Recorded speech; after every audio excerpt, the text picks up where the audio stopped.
السلام علیکم۔ بسم اللہ الرحمن الرحیم۔ صدر مجلس،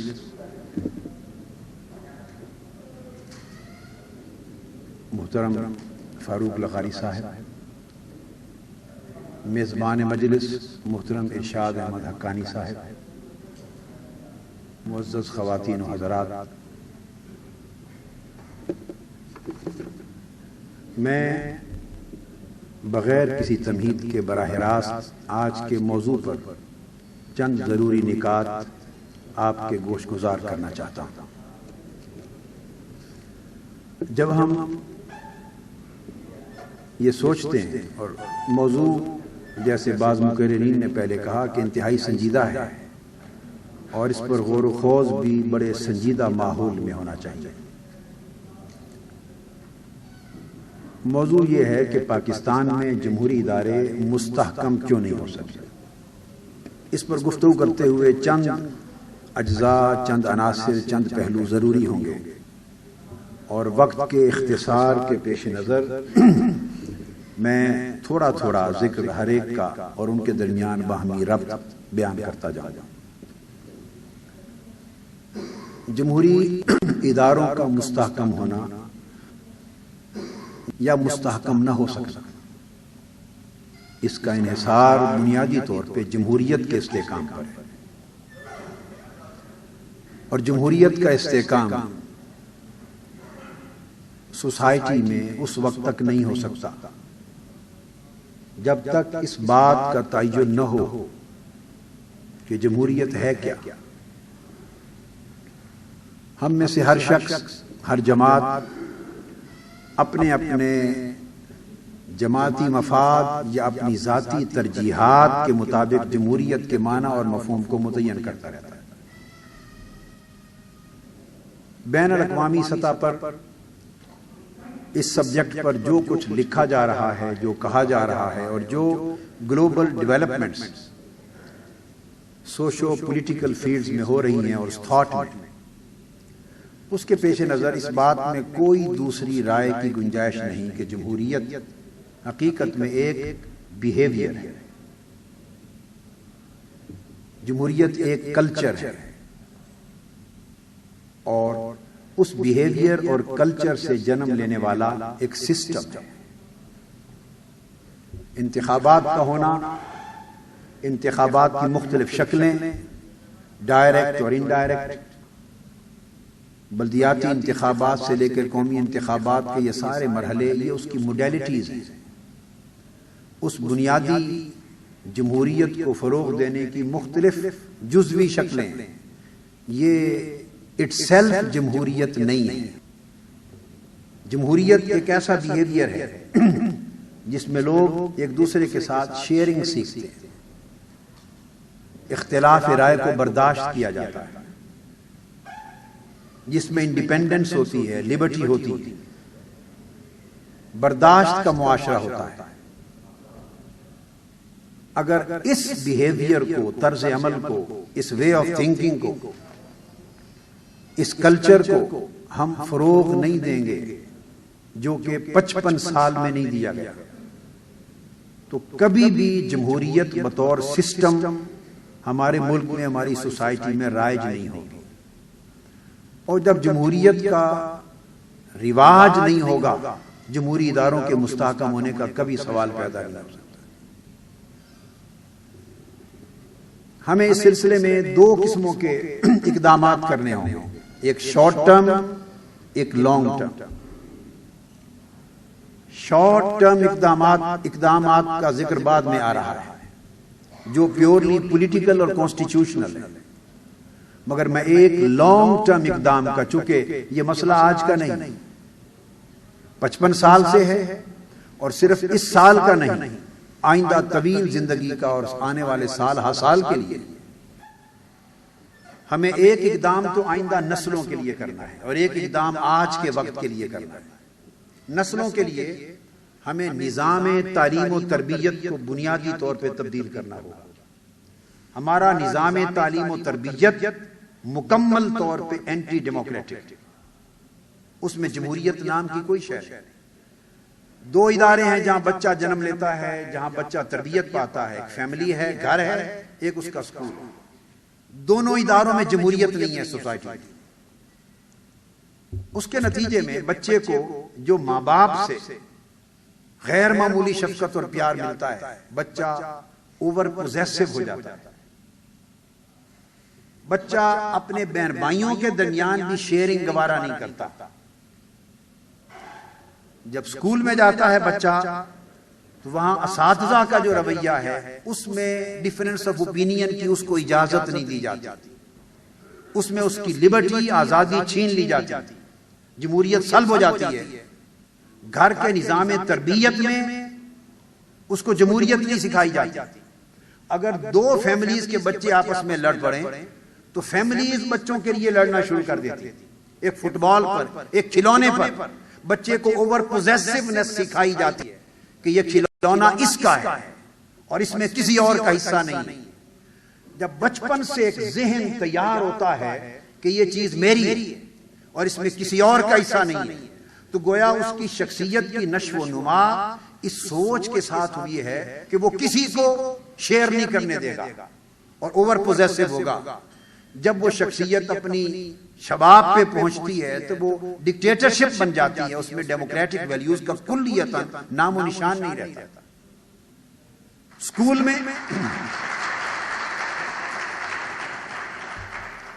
میں استاد اور بعض والدین بھی، بچہ اختلاف کرتا ہے، آزادانہ طریقے سے سوال کرتا ہے، اس کو ڈانٹ ڈپٹ پلائی جاتی، تو بچے کو یہ درس ملتا ہے، آنکھوں سے دیکھتا ہے ساری زندگی کہ اختلاف کرنے والے کو ڈانٹنا ہے، لبرٹی انڈیپینڈنس نہیں ہے۔ تو نظام تعلیم و تربیت آمریت انکلکیٹ کرتا ہے، شخصیت میں، اس کی سائیکی میں، نفسیات میں ڈالتا ہے اور جمہوریت کے بیج تک کو نکال کے باہر کر دیتا ہے۔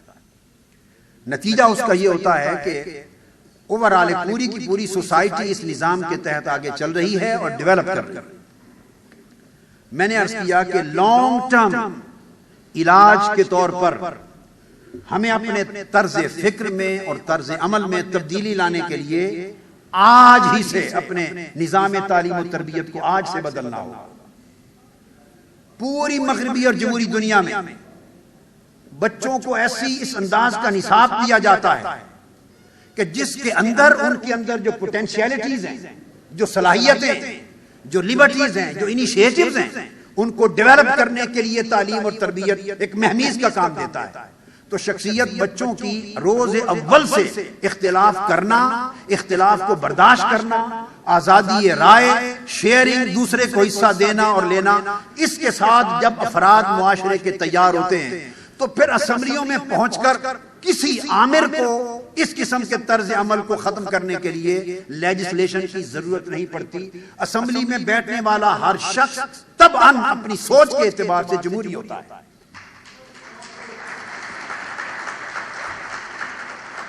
یہی وہ پرابلم ہے کہ جب 55 سال پہ محیط سوسائٹی، آج جو جوان ہیں، جو 60 برس میں ہیں، جو لیڈر ہیں، وہ ایک وقت میں بچے تھے، اور اس سوسائٹی میں پنپنے کے بعد جب وہ اپنی سیاسی جماعتوں کا وجود لاتے ہیں اور اس پر قابض ہوتے ہیں تو کوئی سیاسی جماعت اس ملک میں اپنی جماعت کے اندر جمہوریت کو رواج دینا گوارا نہیں کرتی۔ پولیٹیکل لیڈرشپ، پارٹی کے اندر جمہوریت، تو سیاسی جماعتیں بھی ادارے، یہ بھی جمہوری ادارے، اس کے اندر اختلاف کرنے والے آدمی کو کک آؤٹ کر دیا جاتا ہے، کچن کیبنٹس بنتی ہیں، فیصلے پہلے کیے جاتے ہیں 2-4 آدمی، جماعتوں کی کیبنٹ کو خبر نہیں ہوتی، پھر جماعت کی پارلیمنٹ کو، اس کی ایگزیکٹو کو خبر نہیں ہوتی، پھر جماعت کی کونسل کو خبر نہیں ہوتی، 4-5 آدمی مل کر پوری پارٹی کے افیئرز کو چلا رہے ہوتے ہیں ایک کوٹھی کے اندر، اور وہ تیاری کے ساتھ آ کر باقی لوگوں کو انگیج کرتے ہیں، اور پھر وہ جب ایک ڈرامہ کیا جاتا ہے جمہوریت کا، پارٹی کے اندر ایک رائے دی جاتی ہے، تو انگیج لوگ جو کرائے پر اجرتی لوگ ہیں، جمہوریت کے نام پر وہ تماشا کرتے ہیں کہ پوری کی پوری پارٹی آمریت کی لونڈی بن کے رہ جاتی ہے۔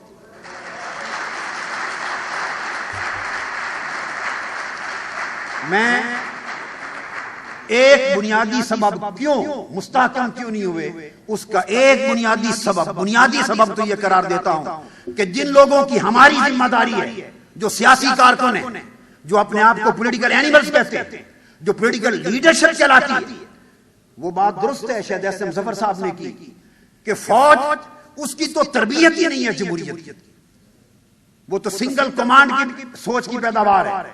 فوجی افسر کبھی نو نہیں سنتا، وہ جسٹ کمانڈ دیتا ہے. اس سے توقع کرنا کہ وہ جمہوریت کو فروغ دیں گے، ان کا تو یہ شعبہ نہیں ہے. مگر سیاسی لوگ، جمہوری لوگ، سیاسی اور جمہوری جماعتیں اگر وہ اپنے اندر جمہوریت کو فروغ نہیں دیں گے اور جمہوریت کو برداشت نہیں کریں گے تو مجھے حیرت ہوتی ہے کہ وہ قیادت اپنے ملک میں جمہوریت کس طرح لا سکتی ہے.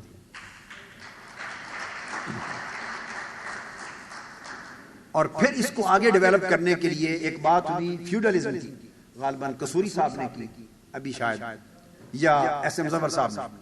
فیوڈلزم اور کیپٹلزم، ہمارا پورا نظام سٹیٹس کو کا نظام ہے. اور میں اعجاز الحق کی اس بات سے اتفاق نہیں کرتا جو انہوں نے فرمایا کہ اس حکومت نے ایک نیک کام کیا ہے کہ سٹیٹس کو توڑا ہے. اس حکومت نے سٹیٹس کو نہیں توڑا، یہ سٹیٹس کو مینٹین کرنے والی حکومت ہے.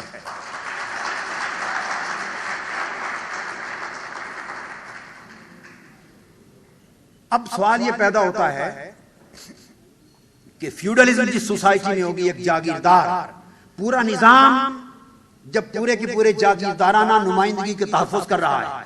اس ملک کی جمہوریت کیا ہے؟ اس ملک کی جمہوریت میں 47 سے لے کے آج تک خاندان کی وراثت، حلقہ خاندان کی وراثت، پیچھے 10 15 20 25 ہزار اس کی برادری کا ووٹ ہے. یہ آرائی ہے، یہ جٹ ہے، یہ چودھری ہے، یہ بٹ ہے، برادری کا ووٹ. پھر اس کے بعد ہنڈا گردی اور دہشت گردی کا ووٹ، پھر سرمایہ اور مال و دولت. یہ سیاسی جماعتیں جب ہم جمہوریت کی بات کرتے ہیں، میں سوال کرتا ہوں کتنی سیاسی جماعتیں جو آج ان 4 عناصر کو نظر انداز کر کے صرف کسی کے کردار پر اس کو ٹکٹ دینے کو تیار ہے، علم پر ٹکٹ دینے کو تیار ہے، اس کی تعلیم کی بنیاد پر، اس کی ڈلیوری کی بنیاد پر. وہ ایک وراثت میں سیاست چلی آ رہی ہے. ایک طرف تعلیم یافتہ شخص، اس کو تو ٹکٹ اس لیے صرف نہیں ملتا کہ وہ 50-60 لاکھ روپے خرچ نہیں کر سکتا، اس لیے نہیں ملتا کہ وہ 3-4 اسمبلیوں میں ایم این اے نہیں رہا. اگر آپ نے اسی کنٹینیوٹی کو، اس توارث وراثت کو برقرار رکھنا ہے تو ملک میں کس قسم کی سیاسی تبدیلی کی بات کرتے ہیں؟ ہمیں بنیادی طور پہ اس پورے کے پورے اجارہ دارانہ سسٹم کو ایڈریس کرتے ہوئے اس کو ٹھکرانا ہوگا. اب اس میں دوسری جو بات بڑی سگنیفیکنٹ ہے وہ یہ نیکسٹ پہلو، تیسرا پہلو، کہ ہمارے ہاں تھرو آؤٹ جتنی حکومتیں آئیں، سیاسی جماعتیں جب اقتدار میں چلی جاتی یا فوجی حکومتیں آ جاتی، جب وہ گورنمنٹ میں آتے تو آپ نے دیکھا ہوگا کہ پوری تاریخ میں ایک رجحان ایک ہی ہوتا ہے، خواہ کوئی جمہوریت کے نام پر آئے، خواہ کوئی ایسی جمہوریت لانا چاہے جو کسی نے نہ دیکھی ہو، ہمیشہ ایک ہی رجحان ہوتا ہے، وہ یہ کہ یہاں افراد کا استحکام تلاش کیا جاتا ہے، اداروں کو کمزور کیا جاتا ہے. جب سیمینار میں سب لوگ خطاب کرنے کے لیے آتے ہیں، وہ جب کوئی منسٹر آج اگر بیٹھا ہوتا، کوئی پرائم منسٹر ہوتا، کوئی چیف منسٹر ہوتا، کوئی گورنمنٹ کا نمائندہ ہوتا، وہ بھی یہی بولی بولتا جو سیاسی لیڈر اپوزیشن والے بولتے ہیں. پبلک کے سامنے آ کر غلط بیانی کرنا، دھوکہ دہی کرنا، یہ قومی کردار کی عادت کا بن گیا ہے. نتیجہ یہ ہے کہ جتنے قوانین آج تک بنے، 13ویں ترمیم کی بات ہوئی یا 14ویں کی ہوئی یا 15ویں کی ہوئی یا آج کی موجودہ ترمیمات کی بات، جو موجودہ ترمیمی پیکج پیش کیا گیا ہے اس کے سامنے تو 13ویں ترمیم سے لے کر 15ویں تک ساری ترامیم شرمندہ ہو کر سرنگوں ہیں.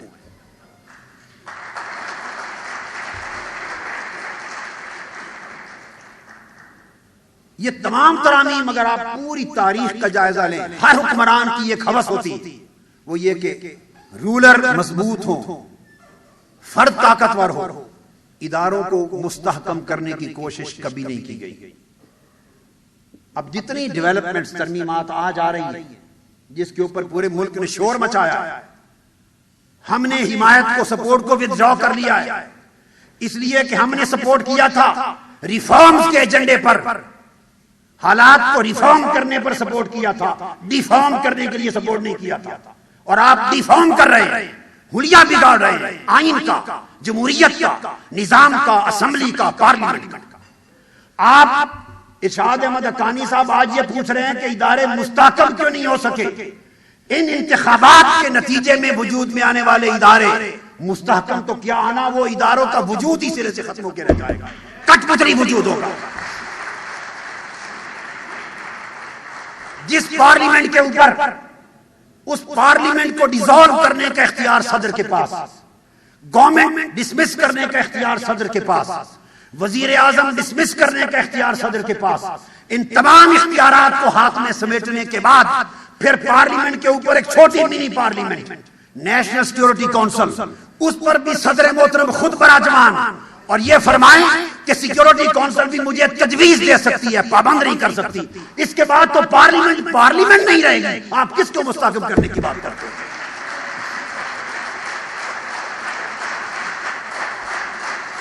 میں نے ابھی پچھلے دنوں پاکستان عوامی تحریک کا وفد صدر محترم سے جب ملاقات آئینی ترامیم کے مسئلے پر مشاورت کا تھا، میں نے پریزیڈنٹ صاحب سے کیٹیگوریکل کہا تھا کہ پریزیڈنٹ صاحب there is a life beyond us۔ آپ کے بعد بھی کوئی صدر آئے گا، قیامت تک آپ نے صدر نہیں بیٹھا رہنا، جب آپ نہیں ہوں گے پھر کیا ہوگا؟ آپ دعوے دار ہیں کہ میں ملک کا سب سے بڑا وفادار ہوں، ہم ایک لمحے کے لیے مان لیتے ہیں، جو آپ کے بعد آئے گا اس کو دنیا کہے گی وفادار نہیں۔ آپ سے پہلے بھی صدر گزرے، آپ کے بعد بھی آئیں گے۔ ہم ان ترامیم کو آپ کا چہرہ دیکھ کر قبول نہیں کرنا چاہتے، ہم تسلسل پورے نظام کا دائمی دیکھ کر کرنا چاہتے ہیں کہ ملک کی بہتری میں کیا ہوگا، آئین اور پارلیمنٹ کی بہتری میں کیا ہوگا۔ جو لوگ اور جن ممالک میں جمہوریت کا نام لیا جاتا ہے، امریکہ میں آپ فالو کرتے ہیں، آج سب سے بڑا فالوور ہے پاکستان امریکہ کا، ہر بات کو فالو کرتے ہیں، جمہوریت کے پیٹرن میں کیوں نہیں فالو کرتے؟ امریکہ میں طاقتور ترین صدر ہونے کے باوجود وہ سپریم کورٹ ان کے ہاں فیڈرل کورٹ ہوتی، وہ فیڈرل کورٹ کے ججز کو اپوائنٹ نہیں کر سکتا۔ امریکن پریزیڈنٹ ہماری سپریم کورٹ سمجھ رہے ہیں نا، سپریم کورٹ کے جج اپوائنٹ نہیں کر سکتا، وہ صرف ریکمینڈ کرتا ہے اور سینٹ اکثریتی ووٹ کے ساتھ اپوائنٹ کرتی۔ ہم نے مطالبہ کیا ہے کہ آپ سپریم کورٹ کا چیف جسٹس اور تمام ججز سپریم کورٹ کے اور نیب کا چیئرمین اور اکاؤنٹیبلٹی بیورو کا چیئرمین اور چیف الیکشن کمشنر اور تمام کانسٹیٹیوشنل کورٹس اپنے پاس تقرری کا اختیار رکھنے کی بجائے یہ سینٹ کو دے دیں یا آئینی ادارے کو دے دیں۔ نیشنل سیکورٹی کونسل اس کا کردار جدا سبجیکٹ ہے۔ تو سوال پیدا ہوتا ہے کہ جب تک ہم اور وہ ادارہ سینٹ جو ججز کو اپوائنٹ کرتا ہے، ریٹیفائی کرتا ہے، ریٹیفیکیشن، اب عالم یہ ہے کہ پھر دوسری طرف یہ کہ وہی عدالت جو تقرر وہاں سے ہوتا ہے، جب کوئی میٹر آ جائے اور اس کو ریفر ہو سپریم کورٹ میں، فیڈرل کورٹ میں، تو وہ against constitution null and void بھی کسی بل اور قانون کو، کانگریس کے قانون کو کالعدم بھی قرار دے سکتی ہے عدالت۔ یہ اداروں کے درمیان اختیارات کا توازن ہونا چاہیے۔ یہاں بات ہو رہی ہے صدر، وزیر اعظم اور آرمی چیف، تین پاور بروکرز کے درمیان اختیارات کا توازن۔ ہم تین پاور بروکرز کے درمیان اختیارات کے توازن کو اینٹی ڈیموکریٹک سوچ سمجھتے ہیں۔ آپ یہ بات کریں کہ پارلیمنٹ اور جوڈیشری، عدلیہ اور انتظامی ایگزیکٹو، ان کے درمیان اختیارات کا توازن کیا ہونا چاہیے؟ آپ افراد کی بات کرتے ہیں، اداروں کی بات کرتے ہیں۔ لہذا اس سوچ کو چینج کرنا ہوگا۔ ہم نے انڈیویجولزم سے نکل کر کولیکٹیوزم کی طرف، اداروں کی طرف، انسٹیٹیوشن کی طرف جانا ہوگا۔ تیسرا رجحان ارتکاز اختیارات کا رہا ہے۔ تمام قانون سازیاں اسی رجحان کے تحت ہوتی ہیں۔ ڈی سینٹرلائزیشن آف اتھارٹی اور ڈیولوشن آف پاور۔ جب تک ہم اس حرص سے پاک نہیں ہوتے کہ اختیارات کا ارتکاز ہمارے ہاتھ میں ہو، اس وقت تک جمہوری ادارے کبھی مستحکم نہیں ہوتے۔ میں سمجھتا ہوں کہ اگر اختیارات ڈیوالو ہو جائیں، اتھارٹی ڈی سینٹرلائز ہو جائے، اداروں کو منتقل ہو جائے، تو اس سے بہتر مضبوطی کسی حکومت کی نہیں ہوتی۔ حکومت کو حکمران کی مضبوطی میں اپنی طاقت نہیں دیکھنی چاہیے، حکومت کو قانون کی مضبوطی اور اداروں کی مضبوطی میں طاقت کو دیکھنا چاہیے۔ چوتھا پوائنٹ ہمارے ہاں ہمیشہ یہ رہا کہ جتنے حکمران آئے ان کے ہاں maximum rule of discretion exercise ہوا ہے، رول آف لا ہمیشہ پامال۔ آپ آج دیکھتے ہیں، یعنی حیرت زدہ ہے دنیا۔ ٹھیک ہے، پی سی او صحیح، سپریم کورٹ نے آپ کو ویلیڈیٹ کر دیا سرٹن لیمٹس کے اندر شرائط کے ساتھ آپ کو امینڈمنٹس کی اجازت دی، لیکن حیرت زدہ ہے دنیا کے ہر روز ایک نئی امینڈمنٹ کا خیال جنم لے رہا ہے، ہر روز۔ آج ایک چیز دی جا رہی ہے، کل واپس لی جا رہی ہے، پھر ایک نیا امینڈمنٹ کا پروپوزل آ رہا ہے، پھر واپس دیا جا رہا ہے۔ ایک عجیب صورت ہے، اتنا رول آف ڈسکریشن۔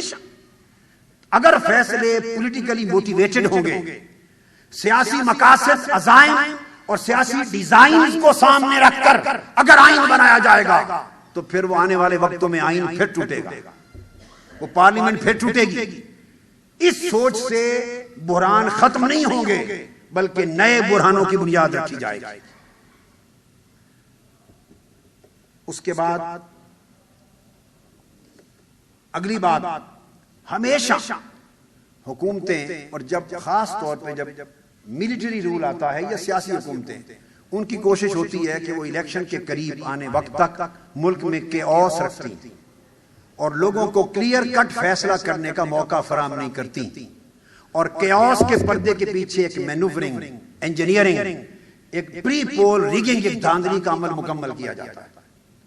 ایک روایت ہے، ہماری آئینی روایت ہے، تاریخی روایت، کہ 90 دن جماعتوں کو اور عوام کو انتخابی پروسیس کے لیے کھلے دیے جاتے ہیں۔ سکیجول کا 90 دن پہلے اعلان ہو جاتا ہے، اور تمام مسائل سے فارغ ہو کر جماعتیں اور عوام کے نمائندے ایک سیاسی انتخابی عمل کی طرف یکسوئی سے بڑھ رہے ہوتے ہیں۔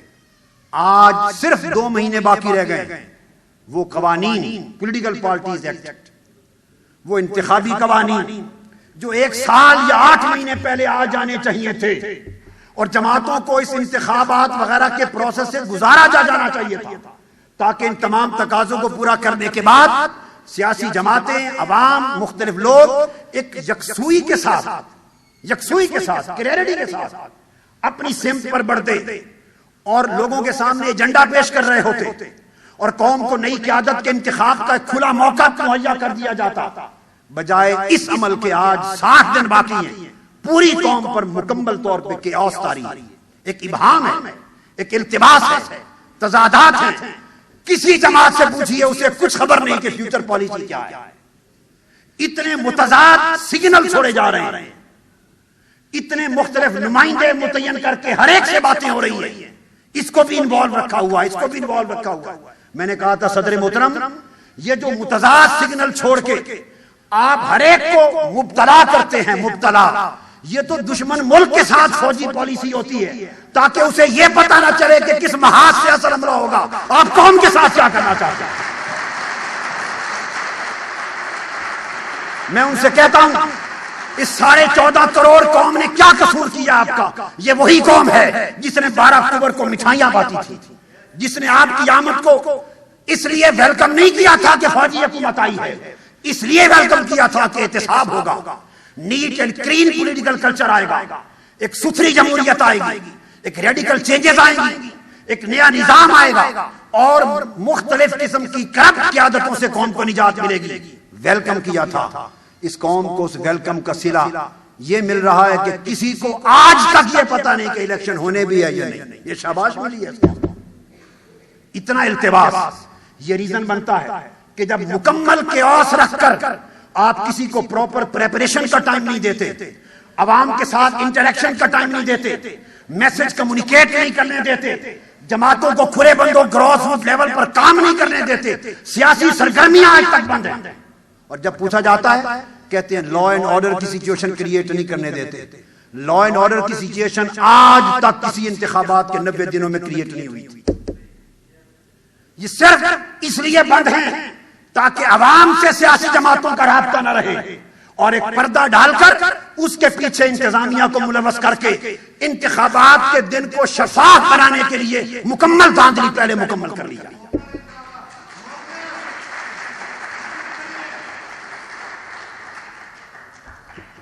آخری بات کی طرف آ رہا ہوں. ان تمام حالات کے بعد اب ہم اس وقت جو پولیٹیکل نمائندے، جماعتوں کے رہنما اور کارکن بیٹھے، اب ایک ذمہ داری ہماری بھی ہے. اگر ہم اس کو نبھائیں تو جمہوری اداروں کو مستحکم کرنے کی راہ پر ہم بھی، قوم بھی گامزن ہو سکتی. وہ یہ، میں نے اس پر بہت سوچ وچار کی ہے. میں اس نتیجے پر پہنچا ہوں کہ اس کے سوا کوئی اور صورت نہیں. آج بھی میں نے کہا شارٹ ٹرم، فوری طور پہ ہمیں کیا کرنا ہے. ایک ہی راستہ ہے، ملک کی پوری کی پوری سیاسی قیادت پوری دیانتداری اور ایمانداری کے ساتھ ایک سوال پہ اپنی توجہ مرکوز کرے، صرف ایک سوال پر. وہ یہ کہ انتخابات کے بعد ایک ہی سوال کے 2-3 جز ہیں. جو پارلیمنٹ موجودہ مجوزہ پیکج کے تحت وجود میں آنے والی ہے، کیا وہ پارلیمنٹ بالا دست اور آزاد ہوگی؟ نئی بننے والی حکومت کیا اپنا ایجنڈا نافذ کرنے کے لیے آزاد ہوگی؟ اور نمبر 3، جو نظام اس ترمیم کے پیکج کے نتیجے میں سامنے آنے والا ہے، کیا یہ پارلیمانی جمہوریت کا آئینہ دار ہوگا؟ اگر پوری قیادت، خواہ وہ فینس، اب تو فینس مینس ٹوٹ گئی، اس طرف ہے یا اس طرف، اگر وہ ساری سیاسی قیادت ایک سوال پہ صرف مرکوز کر لے کہ جو کچھ انتخابات کے بعد ہونے والا بھول جائے کہ کون جیتے گا. ہمیں اصلاح کی طرف، چونکہ میرا آخری پوائنٹ ہے، ہمیں اصلاح کی طرف آنے کے لیے 55 سالہ غلطیوں کے ازالے کے لیے اور تباہی اور بحران سے ایک بار نکل جانے کے لیے کم سے کم ایک بار تو قربانی دینا ہوگی. اور وہ قربانی یہی ہے کہ قطع نظر اس کے کہ کس کو کیا مل رہا ہے یا کیا نہیں، کون جیتے گا کون نہیں، اس پر سوچیں کہ ملک کو کیا ملنے والا ہے. اگر تو آنے والا نظام جمہوری اداروں کو مستحکم کرتا نظر آ رہا ہے، پارلیمانی جمہوریت کے استحکام کا باعث بن رہا ہے، آئین اور پارلیمنٹ کی بالادستی کا باعث بن رہا ہے، عدلیہ کو مکمل آزادی دینے کا باعث بن رہا ہے، اور ان لیٹر اینڈ اسپرٹ صحیح جمہوریت کے فروغ اور استحکام کا باعث بن رہا ہے، تو پھر سپورٹ کرنا چاہیے. اور اگر ایسی کوئی صورت نہیں تو پھر ہم سب مل کر بلا استثناء جماعتی اور ذاتی مفادات سے بلند ہو کر سیسا پھرائی ہوئی دیوار بن کے ایک نقطے پر مجتمع ہوں، کوڈ آف کنڈکٹ طے کریں اور مل کر جو سارے بحرانوں کے بعد سب سے بدترین بحران جو جنم لیتا ہوا انتخابات کے بعد نظر آ رہا ہے، اس کا راستہ روکنے کے لیے یکجا ہو جائے.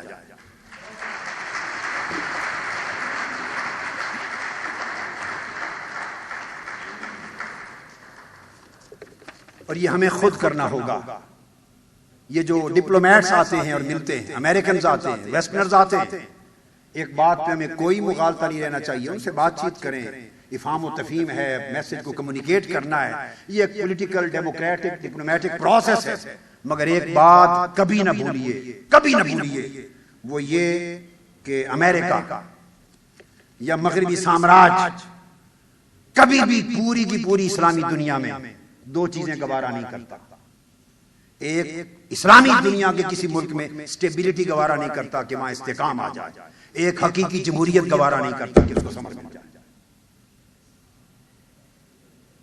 لہذا یہ جنگ ہمیں خود لڑنا ہوگی.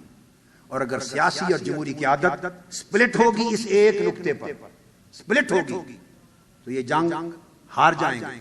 اور چونکہ ہمیشہ سیاسی قیادت اصولوں کی جنگ ہارتی رہی ہے، اس لیے جمہوری ادارے مستحکم نہیں ہوئے. اگر اصولوں کی جنگ سیاسی قیادت جیت لے، ادارے ہمیشہ کے لیے